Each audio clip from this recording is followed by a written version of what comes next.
रेखा के पिता दिल्ली में किसी तरह अपने और अपने परिवार का पेट पाल रहे थे।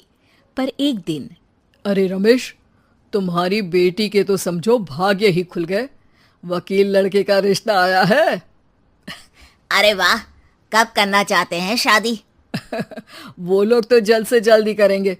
बाकी शाम को मैंने रेखा को देखने के लिए बुला लिया है। तेरा घर छोटा है तो तुम लोग मेरे घर ही आ जाना। राकेश और उसकी बीवी सारी तैयारी के साथ रोहित और रेखा की शादी कर देते हैं। लेकिन अगले ही दिन, देखो रेखा, शादी भले ही हो गई है, लेकिन तुम ये मत सोचना कि मैं किसी जोरू के गुलाम टाइप रहूंगा। रेखा को रोहित की बात अजीब लगती है। मैं ये तो सोच भी नहीं सकती और ना ही चाहती हूँ, लेकिन शादी के अगले ही दिन इस तरह की बात की उम्मीद भी नहीं थी। रोहित रेखा के मुंह से ये बात सुनकर गुस्सा हो जाता है। अरे, काफी जबान भी चला लेती हो। माँ ने सिखाया नहीं कि पति से कैसे बात करते हैं? रेखा अब चुप रहने में ही भलाई समझती है। रेखा, जल्दी से नाश्ता तैयार कर लो। आज पहला दिन है, सारे काम तुम्हें समझा दूंगी। ये नौकरानी है जो तुम्हें बता देगी कि कैसे कैसे क्या करना है। फिर इसकी कल से छुट्टी है। रेखा भी ससुराल में जी जान लगाकर काम करने लगती है। खाली समय मिलता तो पति के वकालत की किताब उठाकर पढ़ने लगती। ये क्या, जब देखो तब पढ़ती रहती है।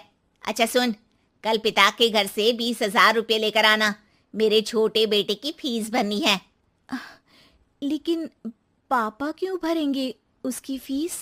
अरे वाह जी वाह, पापा क्यों भरेंगे?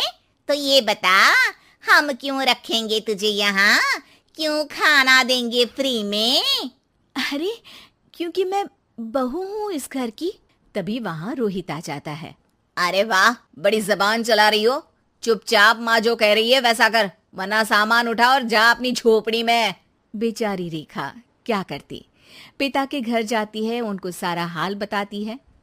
पिता भी जैसे तैसे पैसों का इंतजाम कर बेटी को ससुराल के लिए विदा करते हैं। देखा, अब कहाँ से आए पैसे? अरे बहुत माल है तुम लोगों के पास, बस सीधी उंगली से निकालते नहीं। नहीं नहीं माँ, पापा ने अपनी मोटरसाइकिल बेचकर पैसों का इंतजाम किया है।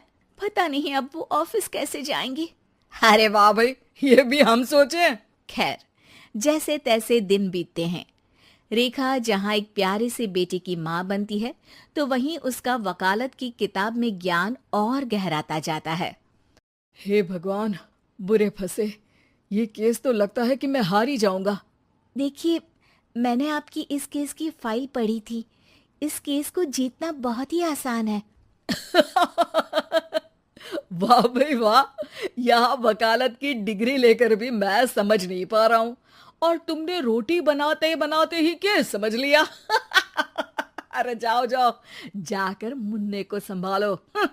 केस मैं संभालूंगा। ए लड़की सुन, जाकर अपने बाप के यहाँ से 3 लाख लेकर आ। पूरा घर फिर से बनाना है। छोटे की शादी करूंगी तो छोटी बहू को कहाँ रखूंगी?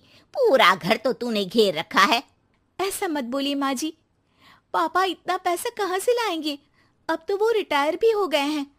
हाँ, तभी तो बोल रही हूँ, रिटायरमेंट के पैसे तो मिले होंगे ना। लेकिन वो अगर आपको दे देंगे तो बुढ़ापा कैसे काटेंगे? रोहित रेखा की बात सुनकर गुस्सा हो जाता है। ए सुन, चल अपना सामान उठा, अपना बच्चा उठा और निकल यहाँ से। रेखा के लाख आग्रह के बाद भी रोहित और उसकी सास उसे घर में नहीं रखते। पापा, मैं तलाक चाहती हूँ। बेटा, मेरे पास वकील के पैसे नहीं है। पापा, आप मुझे वकालत करवा दीजिए, अपना केस मैं खुद लड़ूंगी। इस बार रेखा के पिता भी उसे ससुराल ना भेजकर रिटायरमेंट के पैसों से वकालत करवाते हैं। और फिर एक दिन कोर्ट के बाहर, रोहित, आज तुम अपना ही केस हार गए, वो भी उस लड़की से जिसकी तुमने कभी कदर ही नहीं की। रेखा, मुझे माफ कर दो। मैं इतनी बड़ी अमाउंट कहाँ से लाऊंगा? मैं हर महीने पैसे नहीं दे सकता तुमको। पैसे वहीं से लाना जहाँ से तुम मेरे पापा को लाने के लिए मजबूर करते थे। एक पिता अपनी बेटी की शादी उसकी खुशहाली के लिए करता है, ना कि सारी जिंदगी कर्जदार बनने के लिए। अरे, मेरे ही बेटे की किताब पढ़ पढ़ कर ज्ञान बांट रही हो।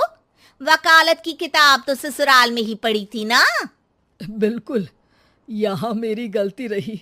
जिस पैसे से मैंने इसकी शादी की थी, मुझे वो पैसे पहले इसकी पढ़ाई में लगाना चाहिए था। और आज रेखा एक जानी मानी वकील के रूप में काम कर रही है।